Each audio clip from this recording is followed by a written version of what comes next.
reason the event was cancelled is because the young man who was sponsoring it is a millionaire, and he has political ambitions.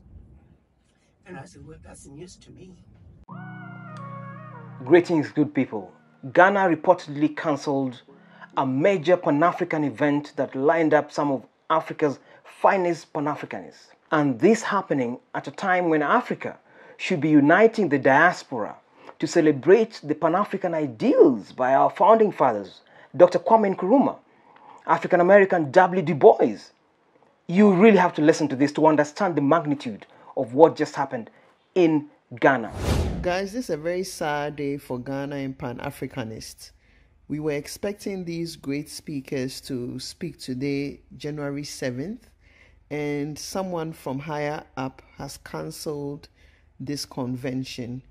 And this is a disgrace, and this is very, very, very, very embarrassing. And whoever called the shots to make this happen, who is their PR? Who is advising them? Stopping these guys from speaking at the Black Star Square is not going to stop them and their message. I don't know what you were thinking. I made a video the other day and I said we have come into a time of transparency and accountability. And the whole world will hear what you have done. Whoever is behind this will do some research, will figure it out, but whoever is behind this, the whole world will hear what you have done. You are not only an enemy to Ghanaians, but you are an enemy to Africa's freedom. You are an enemy to Africa uniting. This is so embarrassing. This is a disgrace. In fact, I actually wanted to fly down to watch this, right? If I had the means to do that. And this is just so embarrassing. How can we let the youth miss this opportunity? And you that you are in leadership, if your heart is from Ghana, I'm hearing rumors about who organized it. I don't really care about that. I care about the fact that you have robbed the youth of something very, very fundamental today. And Kwame Nkrumah will turn in his grave. Talking about this, to remember that our founding fathers had the idea to unite Africa, and not just Africa, but Africans of diaspora, wherever they are, to push the African continent to unite, to become one thing that can rival the West, whether they're talking about the USA, whether they're talking about Europe. So this really is to take us 10,000 steps back when Ghana itself initiated the year of return to invite our brothers and sisters to visit the continent of Africa, to make home here, to invest, and just to reduce it to this. The excuse is that it's just one aspect of the event that was cancelled. Is that even any better? This event was meant to speak to the youth of Africa, to speak to the ideals that we have been espousing all these years. And so this takes us back, and one can actually understand and appreciate why Ghanaians are up in arms, why Africans are up in arms. Today's speeches from my three most favorite Pan-Africanists living now. You know, from me, I'm a Pan-Africanist and a culture activist. And see, somebody like Pierre Lamunda, I've been wanting to interview him. Dr. Arikana, she's my, oh my goodness. These three people, I love them to think. And as a Pan-Africanist, I identify with them and what the work that you're doing. I don't have to take a plane to go and listen to them. No. So I came to listen to them. Unfortunately, there was a military invasion here. They sacked all the policemen and everything. And so I think it's a sad day for Ghana. Honestly, I'm so sad. I'm so disappointed because I think it's a disgrace to Ghana. It's a disgrace, honestly. So whoever stopped it, if you wanted to call the organizers and say this will not be allowed, you should have done that and not the night of the event. The people who are here in the country, they've been flown in, paid for musicians. Look at the hundreds of thousands of people here. Now, with the military, are we in the military era? It doesn't make sense. So if there was a cause or a reason, that should have been done before tonight. So I think that is a disgrace to Ghana, and this is a really sad day because these are international speakers. These are not just mere people who don't know what they are about.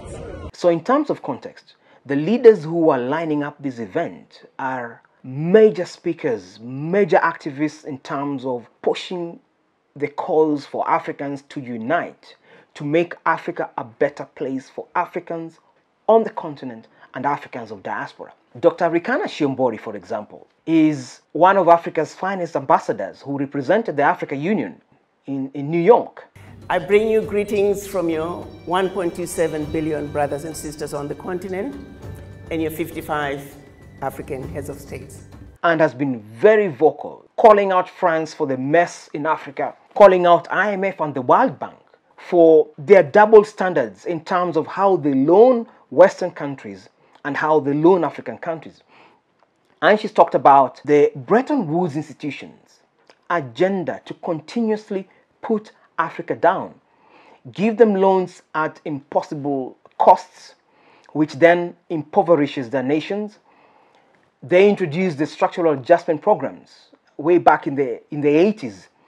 Many African countries fell to the wayside following the SAPs and the devastating effect it had on economies, but particularly African families whose breadwinners were discontinued from work, given the golden handshake as they called it at that time, and with monies at their disposal, had no idea how to run businesses.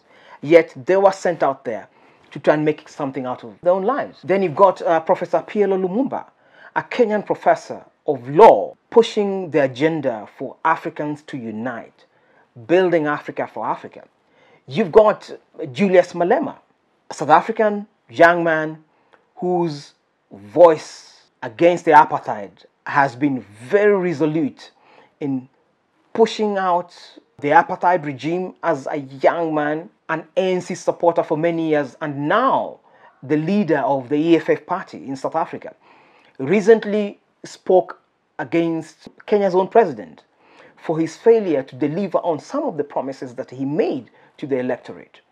And you've got Nigeria's Peter Obi pushing for plural politics in Nigeria, standing for the truth when African strongmen, beholden to the powers of the West, continue to work in the manner that they work, that does not represent the true wishes of Africans of diaspora, Africans on the continent, and failing to elevate their nations to the level that these nations ought to be. Nigeria is a major superpower, but ever since Nigeria discovered oil, Nigeria just went to the dogs. The super rich have continued to be rich against the ordinary man who really ought to get the benefits that accrue from the crude oil that Nigeria has. You will remember the case of an activist who was killed, Ken Saro-Wiwa, and these problems have continued to bedevil Africa. So when African leaders work with the Center-West to deny their own countries resources, make themselves wealthy, Africa is speaking. This may have rubbed some people the wrong way. But if Nana's government has more intel on external interference in Ghana, undermining Ghana's sovereignty, then absolutely Africans all over the world deserve to know. You can then understand why we've come up with the idea of Africa, our business. This is our business, man. So let's make Africa work for us. These guys are not helping us do that. And to you who's watching, if this resonates with you, and you honestly want to help us push an agenda to get Africa onto the table where the world is discussing important affairs, where we take charge of our own affairs, then this is your moment. Subscribe, remember to like and share with your friends, as well as ring that bell so you do not miss out our upcoming episodes on matters such as the Pan-African issues that confront us every other day. This is the reason we are not making the steps that we need to make to develop this continent.